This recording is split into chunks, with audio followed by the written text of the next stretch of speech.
ಬೆಂಗಳೂರು ನಗರದಲ್ಲಿ ಜೀವ ಜಲ ಅಂತ ಏನ್ ಕರಿತೀವಿ ಆ ನೀರಿಗೀಗ ಡಿಮ್ಯಾಂಡ್ ಹೆಚ್ಚಾಗ್ತಾ ಇದೆ.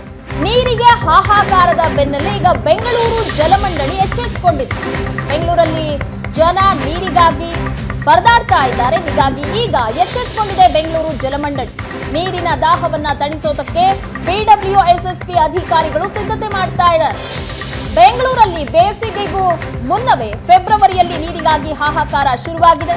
ಸದ್ಯ ಕಾವೇರಿ ನದಿಯಿಂದ 1450 MLD ನೀರು ಸರಬರಾಜು ಮಾಡೋದಕ್ಕೆ ಸಿದ್ಧತೆ ಆಗ್ತಾ ಇದೆ. ಮುಂದಿನ ದಿನಗಳಲ್ಲಿ ಮತ್ತಷ್ಟು ಜಲಕಂಟಕ ಎದುರಾಗುವಂತಹ ಆತಂಕ ಸಹ ಇದೆ. ಹೀಗಾಗಿ ಅಧಿಕಾರಿಗಳ ಜೊತೆಯಲ್ಲಿ ಬ್ಯಾಕ್ ಟು ಬ್ಯಾಕ್ ಸಭೆ ನಡೆಸ್ತಾ ಇದ್ದಾರೆ ಡಿಸಿಎಂ ಡಿಕೆ ಶಿವಕುಮಾರ್. ನಗರದಲ್ಲಿ ಹೊಸದಾಗಿ 200 ಬೋರ್ವೆಲ್ ಕೊರೆಯೋದಕ್ಕೆ ನಿರ್ಧಾರ ಮಾಡಲಾಗಿದೆ. ಜಲಮಂಡಳಿ ಅಧ್ಯಕ್ಷ ರಾಮ್ ಪ್ರಸಾದ್ ಮನೋಹರ್ ಈ ಬಗ್ಗೆ ಮಾಹಿತಿಯನ್ನ ಕೊಟ್ಟಿದ್ದಾರೆ.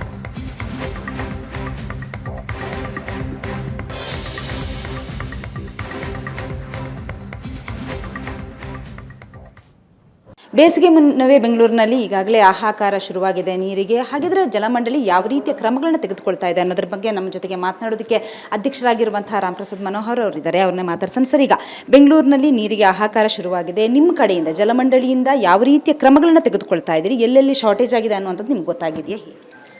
ಈಗ ಬೆಂಗಳೂರು ಜಲಮಂಡಳಿ ವತಿಯಿಂದ ಈಗಾಗಲೇ ನಮ್ಮ ಸ್ಥಳೀಯ ಮಟ್ಟದ ಅಧಿಕಾರಿಗಳ ಮುಖಾಂತರ ನಾವು ಸಮೀಕ್ಷೆ ಮಾಡಿದ್ದೇವೆ. ಎಲ್ಲೆಲ್ಲಿ ನೀರಿನ ಅಭಾವ ಉಂಟಾಗಬಹುದು ಅಂತ ತೀರ್ಮಾನ ಮಾಡಿಕೊಂಡು ಈಗಾಗಲೇ ಅದರ ಬಗ್ಗೆ ನಮ್ಮ ಹತ್ರ ಸಂಪೂರ್ಣ ಮಾಹಿತಿ ಇದೆ. ಅದರ ಆಧಾರದ ಮೇಲೆ ಮುಖ್ಯವಾಗಿ ಬೋರ್ವೆಲ್ಗಳು ಕುಸಿತೋಗ್ತಾ ಇರೋದ್ರಿಂದ ಅಂತರ್ಜಲ ಕೊರತೋಗಿರೋದ್ರಿಂದ ಬೋರ್ವೆಲ್ ಕುಸಿತೋಗ್ತಾ ಇದೆ.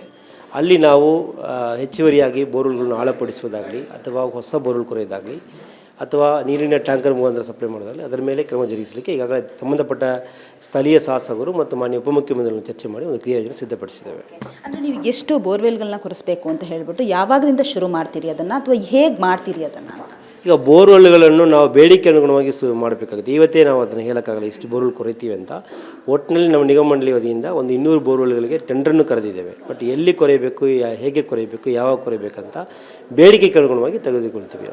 ಅದಕ್ಕೆ ಸಂಬಂಧಪಟ್ಟ ಹಾಗೆ ಈಗ ಏನಾದರೂ ಮೀಟಿಂಗ್ ಏನಾದರೂ ಆಯಿತಾ, ಅಥವಾ ಸೋರಿಕೆಗಳನ್ನ ತಡೆಗಟ್ಟುವಂಥದ್ದು ಇದ್ರ ಬಗ್ಗೆ ಏನಾದರೂ ಚರ್ಚೆ ಆಯಿತಾ, ಹೇಗೆ ಅಂತ?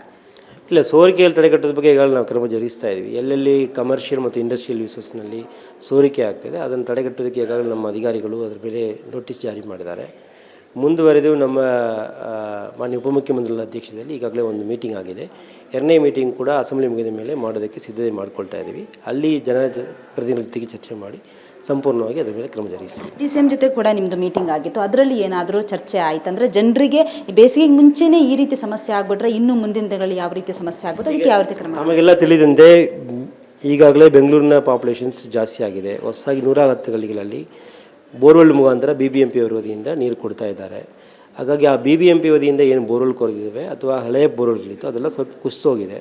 ಹಾಗಾಗಿ ಬೋರ್ವೆಲ್ಗಳು ಕುಸಿತೋಗಿರೋದ್ರಿಂದ ಈ ಸಮಸ್ಯೆ ಬಂದಿದೆ. ಹಾಗಾಗಿ ಬೋರ್ವೆಲ್ಗಳು ನಾವು ಅಂತರ್ಜಲವನ್ನು ನಾವು ನಮ್ಮ ಕೈಲಿಲ್ಲ, ಮಳೆ ಅಭಾವದಿಂದ ಇದು ಆಗಿದೆ. ಹಾಗಾಗಿ ಬೋರ್ವೆಲ್ನ ಆಳಪಡಿಸೋದು ಅಥವಾ ಹೊಸ ಬೋರ್ವೆಲ್ ಕೊರೆಯೋದು ಮುಖಾಂತರ ಈ ಸಮಸ್ಯೆಯನ್ನು ಬಗೆಹರಿಸಬಹುದಾಗಿದೆ.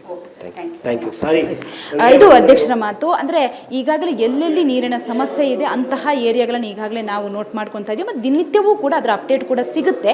ಜೊತೆಗೆ ಎಲ್ಲೆಲ್ಲಿ ಸಮಸ್ಯೆ ಇದೆ ಅಂತಹ ಜಾಗದಲ್ಲಿ 200ಕ್ಕೂ ಹೆಚ್ಚು ಬೋರ್ವೆಲ್ಗಳನ್ನ ಕೊರೆಸಬೇಕು ಅನ್ನುವಂಥದ್ದನ್ನು ಈಗಾಗಲೇ ಏನು ಸರ್ಕಾರದಿಂದಲೂ ಕೂಡ ಒಂದು ನಿರ್ಧಾರ ಆಗಿರುವಂಥದ್ದು. ಅದಕ್ಕೆ ಬೇಕಾದಂತಹ ಎಲ್ಲ ತಯಾರಿಯನ್ನು ಕೂಡ ಮಾಡ್ಕೊಳ್ತಾ ಇದ್ದೇವೆ ಅನ್ನುವಂಥ ಮಾತನ್ನು ಹೇಳ್ತಾ ಇದ್ದಾರೆ. ಬೆಂಗಳೂರಿನಿಂದ ಕ್ಯಾಮರಾ ಪರ್ಸನ್ ದೀಪಕ್ ಜೊತೆಗೆ ಮಮತಾ ಮರದಾಳೆ, ಏಷ್ಯಾನೆಟ್ ಸುವರ್ಣ ನ್ಯೂಸ್.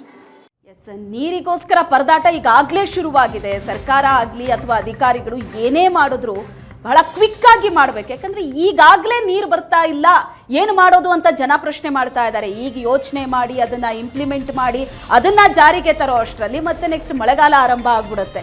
ಹಾಗಾಗಿ ಏನೇ ಮಾಡಿದ್ರು ಬಹಳ ಕ್ವಿಕ್ ಆಗಿ ಮಾಡಲಿ. ಜನ ಏನೀಗ ಪರದಾಟ ಅನುಭವಿಸ್ತಾ ಇದ್ದಾರಲ್ಲ ಅದು ಆದಷ್ಟು ಬೇಗ ಕಡಿಮೆ ಆಗಲಿ ಅನ್ನೋದೇ ನಮ್ಮ ಆಶಯ.